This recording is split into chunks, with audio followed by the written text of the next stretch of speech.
Hi, everyone.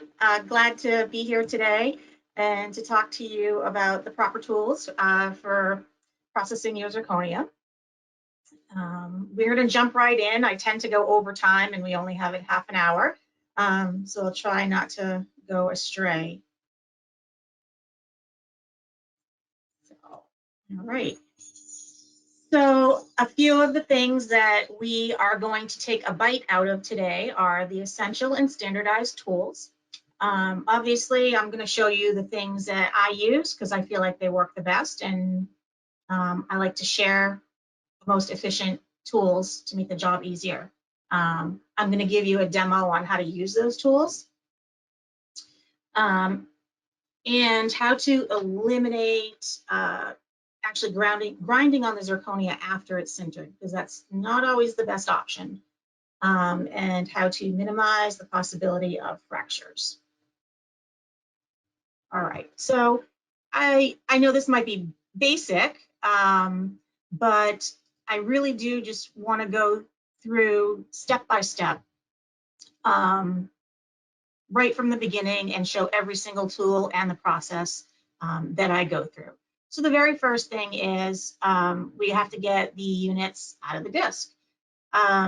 Sometimes I have seen people use a diamond, which it does the job, but it kind of puts too much pressure. And when you're putting too much pressure on that sprue and it finally breaks through, you can get some fracturing right there at that point, actually chipping, or the sprue will come off and take a huge chunk of the zirconia. And you definitely don't want that. What you want is a tool that's going to cut through like a tapered carbide. And as it's cutting, it's actually throwing material away, whereas opposed to a diamond, the diamonds get clogged with the material.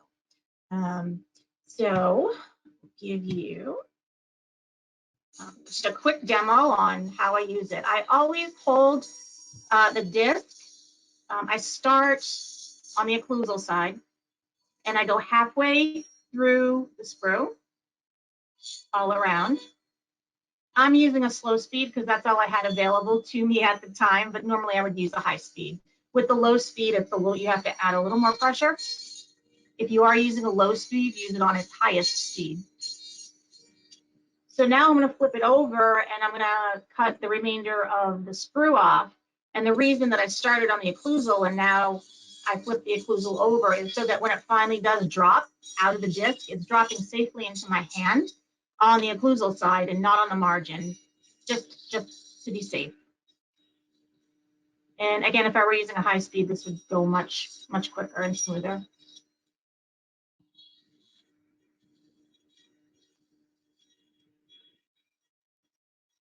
And there you can see it finally just dropped out nice and gentle into my hand. I can take the disc away and we're all good.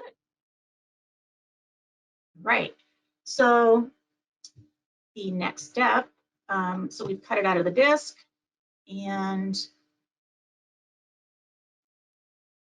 we want to now get rid of the remainder of the sprue. So you're left with a little bit of a chunk of the sprue there. By far the best tool I've used so far is just the basic white rubber wheel that we all have in abundance all over the lab. We use it for many different things. This works the greatest. You want to take down most of the sprue, but you don't want to go so far that you're going to indent the zirconia. What I find typically is usually it's an entry-level person that gets to do this job, and maybe their hand-eye coordination isn't that great yet. And so we often will tell them, leave a little bit of the sprue on there. Don't take it down too flush because they end up making an indent. So I'm going to show you how to get it flush, but also not risk getting that indent in a way where a new person can do it. If you're an experienced person, you certainly could just do it all with the white wheel. But I like to be safe and I like to cover all the bases.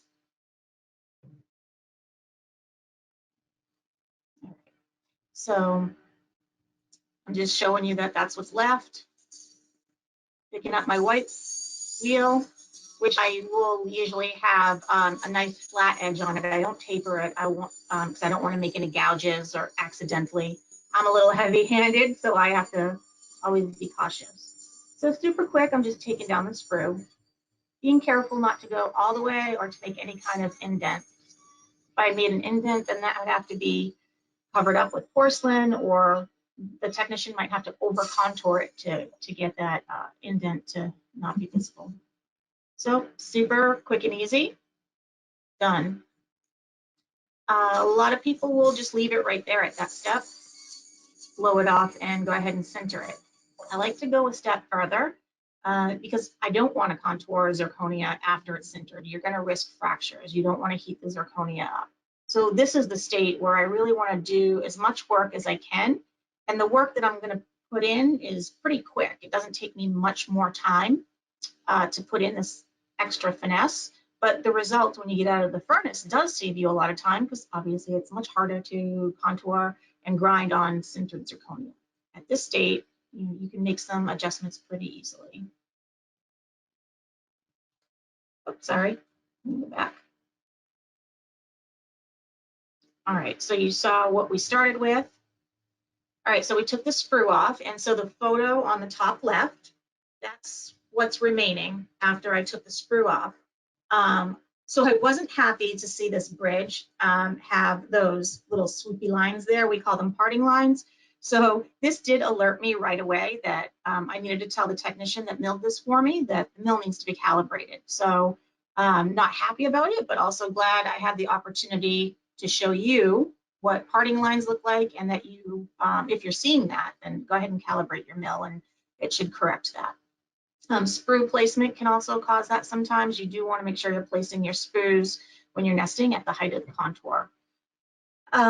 So again, some people would just put it in the furnace like that. I like to take it a step further. If you look at the second photo to the right, I have a really nice smooth finish, but it still has its contour. I didn't smooth it so much that all of the anatomy is gone, and I'm going to show you how easy that was to do. In the next slide. All right, so use two tools. I prefer this bristle brush, the Scotch-Brite. So I wouldn't give this to a new person. I am gently going over the surface. I know that that looks like a scary tool to use. And the first time I saw someone use it, I was a little worried too, but it works great. It comes in 3 grits, fine, medium, and coarse. Don't ever use the coarse. The fine is good, but you'll wear through them pretty quick. The medium, I feel like, is a good choice. The one I was using right there was the fine, because that's what I had available at the time. You just gently go over the surface where the sprues were, or any areas where you want to smooth out parting lines or any kind of little defect. You don't want to go too far. It's a really light touch, and yes, stay away from the margins. That's why I wouldn't recommend that particular tool to someone that's new, because I would be very worried they'd hit the margins. So what I would use for someone that is brand new is the tool that you see on the top of your screen, and it's a bullet-shaped or cone-shaped silicone rubber wheel. And what's nice about that is the surface that you're trying to contour is convex, and the tool itself is convex. So you have 2 convex areas hitting each other, which it's really hard to go in and make a gouge that way. You'd have to really work at it. So that's kind of your safe option. It still works great. It doesn't work as nice as this one is the Hathel Polishing Mini Brush in medium. I was using the fine. I do have to say, when I was visiting a lab training them, and I saw someone using it, and they actually taught me a little trick. And at first I was like, what are you doing? But when I saw how well it did work, it wasn't as scary.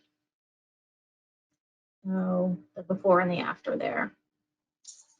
And then, all right. So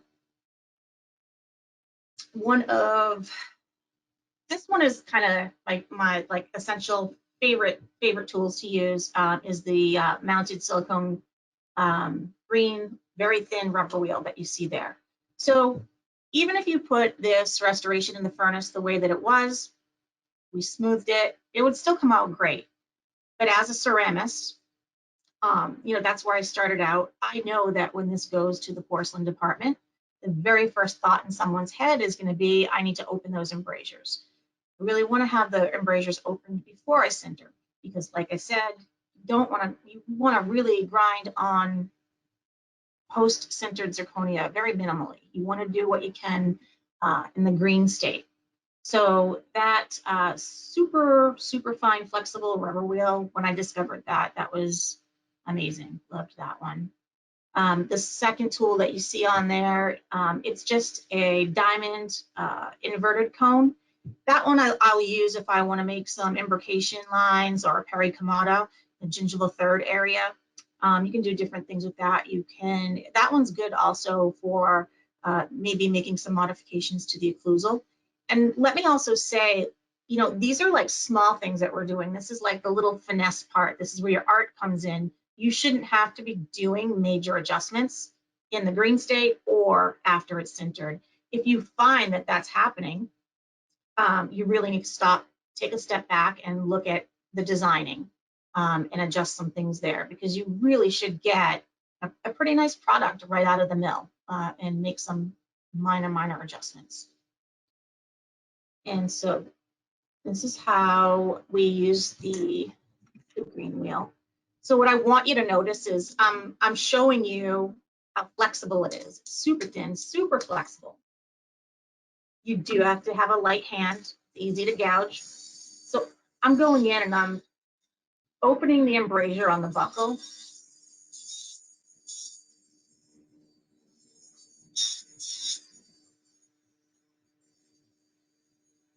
And really, a really light touch, you can go too far. And you certainly don't want to adjust so much that you've weakened your connection.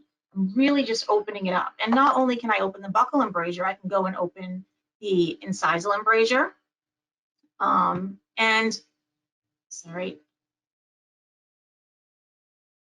Underneath the ponic as well. Here we go. Let me play the second video for you. So what I want you to see here is how it's flexible, and I can go right up the side of the cusp, and I can refine and smooth my embrasure right into my cusp angles. You can do so much with this. So I open my embrasures, I'm shaping up my cusps, buccal dissectional groove, just tiny bit, giving it some depth.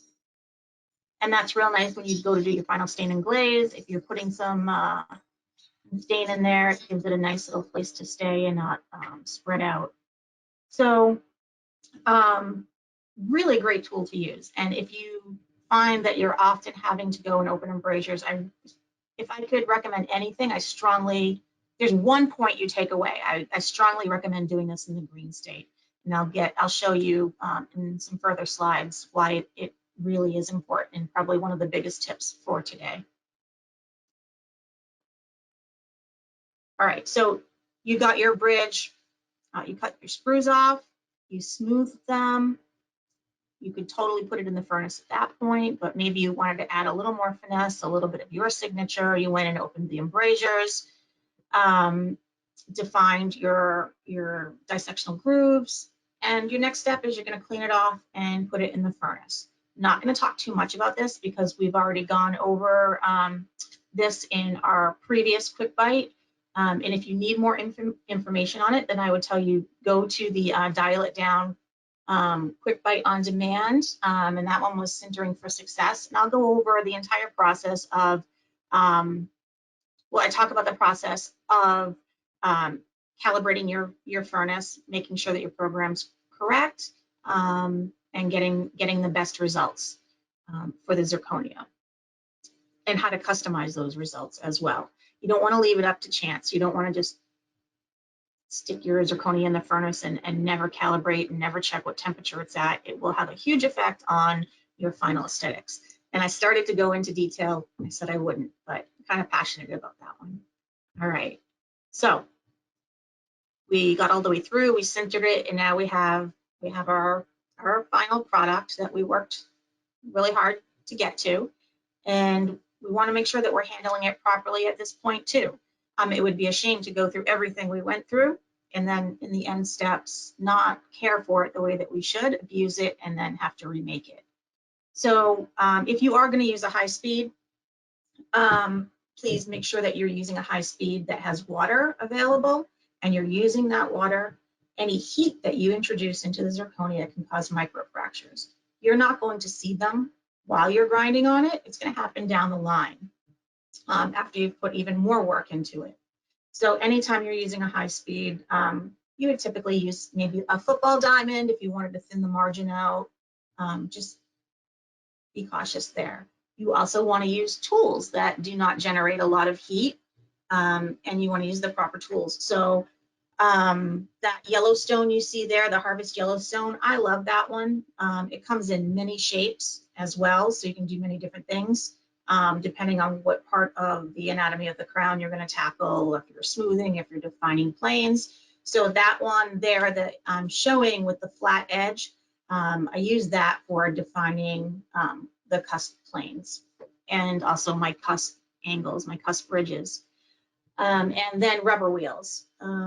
The Ceraglaze, really great. I also will sometimes use the Comet, which I'm pretty sure is on sale. I just couldn't find it in the catalog to give you the number.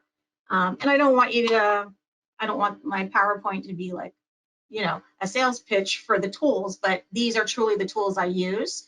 And I don't use many. I really do try to keep it down to like, what are the best, which ones get the job done the quickest and in the best way.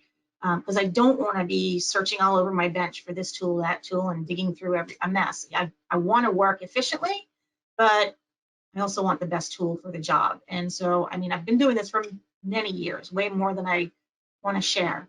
So I've sampled them all, and this really dwindles it down to what I feel is top of the line there for what we want to do.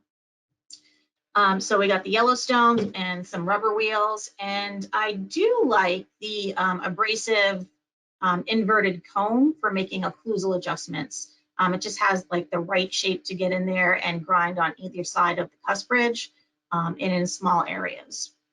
I wouldn't really take a big Yellowstone and try to adjust the occlusion. I'm going to wipe out all of the anatomy that we designed in, and you're never going to carve it back in and make it look as good as if it were milled that way. So be cautious about where you're grinding. If you are grinding a lot, take a step back and look at your designs.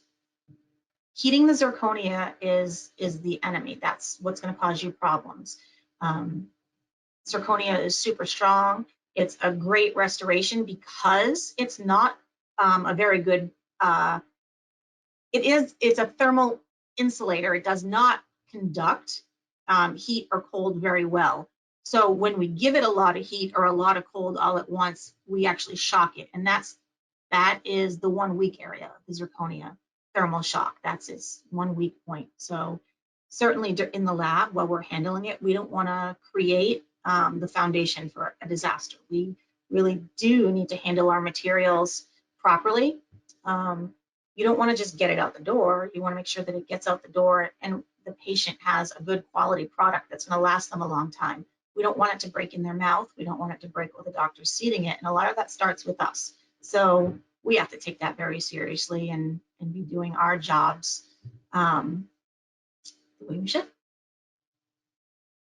So here are a few more shapes of the Yellowstone. I do tend mostly to use the flat edge, and I will sometimes use the barrel to go around and resurface the crown. But you shouldn't have to do that so much. And quite frankly, if you don't have to grind on it and create scratches, you don't want to, because anytime you grind on zirconia and you do create scratches, you need to polish that zirconia back up with a rubber wheel. Zirconia is, again, a wonderful restoration in the mouth, and it does not cause wear to the opposing dentition when it is polished. If you leave it rough, even though you're going to glaze it, we all know that the glaze does not last a lifetime. That glaze is going to wear off. And now what the patient's left with is a crown that has scratches, and then it will abrade their opposing dentition, and we've actually caused them more harm. So please do the right thing and make sure that you are rubber wheeling the restoration before you stain and glaze it. You can totally rubber wheel it and just high shine it. I personally don't like the look of that. So I'll show you how I tackle that issue in just a bit. But here is how I actually use the Yellowstone to define my planes and cusp bridges.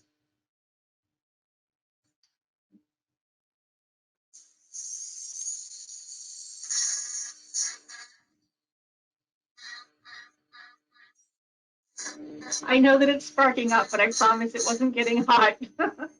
When I watched the video, I was like, oh, that's crazy. Looks kind of cool though. So you can see I'm just defining my planes, and then I'm going to go in and sharpen up the cusp bridges a little bit. To be honest, I didn't really need to do this on this bridge, but I wanted to demonstrate to you what you could do.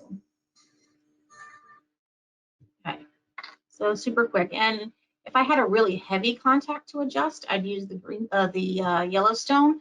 But if it was seating pretty well and I had very minor adjustments to make, I'd just go straight to a rubber wheel.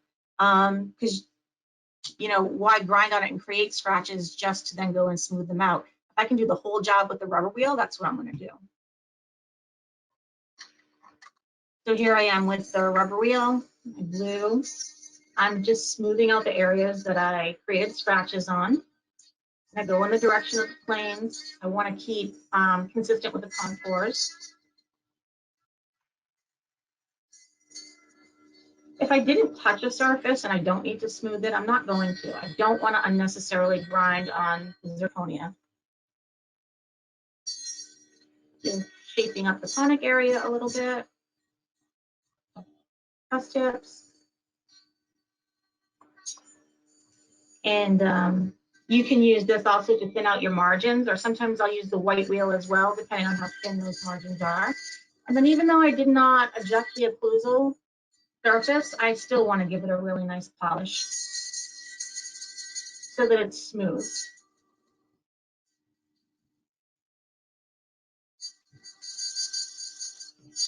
Now, if you're thinking, how am I going to glaze this if I polished it? My glaze is going to run away. It's like oil and water. It's not going to stay where I put it. I'll explain that in the next slide for you.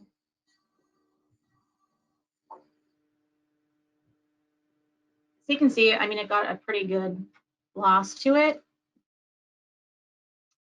So what I'm going to do is then go sandblast it very, very lightly, just enough to take the shine off of it.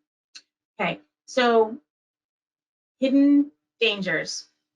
So at this point where you're contouring it, you might want to go in with that diamond disc. And that really is, it's really risky. Lots of people use it and lots of people get away with it all the time. But there are those times where you don't get away with it. And actually, I think you don't get away with it more often than you realize. Sometimes the bridge will fracture at the doctor's office. And we don't understand why it fractured. Oh, the doctor did something to it, or maybe the connections weren't thick enough. But honestly, we've probably traumatized it going into the interproximals with the diamond disc. It's just like scoring a ceramic tile. You can score it and then just snap it. So you've scored it, you've created that initial fracture already, and now you're going to go stick it in a furnace and add in the thermal elements, and it's just a recipe for disaster. So don't use it. Please use that green flexible rubber wheel in the green state. I promise you, you'll see less fractures in the lab, and you will most likely see less fractures coming back from your doctors. Lightly sandblasted it. Oh, the zirconia that I'm using is the Zirlux Transitions, which I'm personally in love with. That top left photo I'm applying, there's just glaze on there. I'm getting ready to put it in the furnace. That is just glaze. You can see the beautiful translucency. I didn't add anything to the gingival. The chroma is right on point. I was really happy with that. And these photos were only taken with an iPhone. I didn't do anything fancy or Photoshop anything. This is just really, this is off my phone. And then the lower picture to the right, that is after it was fired with a little bit of stain on it. Now, because I rubber wheeled it and I lightly sandblasted it, I can get away with just glazing it one time. I don't have to do a second fire to get it to the smoothness that I want. because I've already set up a really nice canvas to start with. So that's really nice. That's maybe you're taking an extra, 10 seconds to rubber wheel it, but you're saving, 20 minutes of a cycle in your furnace, and you're also eliminating having to introduce it to the heat again. So those initial steps that you're taking in the green state really are very important, helpful to your workflow, helpful to your remakes, and just the overall time invested in making the restoration. So if you're feeling lucky, which I don't like to be betting on it, you can go ahead and use that diamond disc, but I don't want to be that guy hoping and praying it's going to be okay and make it out the door. Because even if it does, I don't know if it's really going to make it in the patient's mouth for, how long will it last before it breaks? Or will the doctor break it in the office if he makes an adjustment? All right, so you prepared your bridge, we sandblasted it, we put glaze on it, I fired it, and that was my final results over to the right there. That was one cycle in the furnace, a little bit of stain. I still have some nice texture. It's not overly glossy, but it's definitely not rough either. And again, that's my preference. Some people, their preference is to have a higher gloss, then add more glaze, or you can go ahead and glaze it a second time. But I was really happy with that outcome. Super easy to stain. I really was just highlighting and just emphasizing a few areas that I wanted to. And that's just more photos. This material is awesome to work with, to be able to get that translucency and not have to compromise the depth of chroma. That's a huge win. You don't have to have different zirconias. You can use this for pretty much whatever your need is, whether you're doing a roundhouse or whether you're doing a single anterior. You kind of really, it gives you the strength and the aesthetics that you need. And again, these photos are just with my iPhone.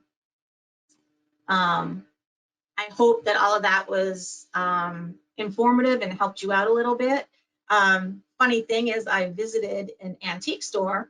It was a special antique store. It was an oddities antique store, and it made me giggle to find all of these old dental tools and instruments and old dental impression material. And I even found this guy with I think a Daniel Boone hat and some nice grills. But it was really interesting to walk in and see these things there. In the drawer, there was even some Ney wax, carving wax. I have no idea how old it is. It looks pretty old. And some sticky wax that was no longer sticky. It was pretty brittle, but pretty cool to walk in and see that. And yeah, it's just kind of cool. Ended up talking to the owner for a while. But back to what we're here for. I hope that you got some good tips and tricks out of there. Honestly, the tools that I'm using, that's really all I use. Easy as that. You don't need to invest in a ton of different tools. Use them wisely, use them appropriately, and yeah, and you don't want this. Because when you're doing an all-on-4, and you really want to make it just a little prettier, and you got to go in there and open that embrasure with a disc, just don't do it.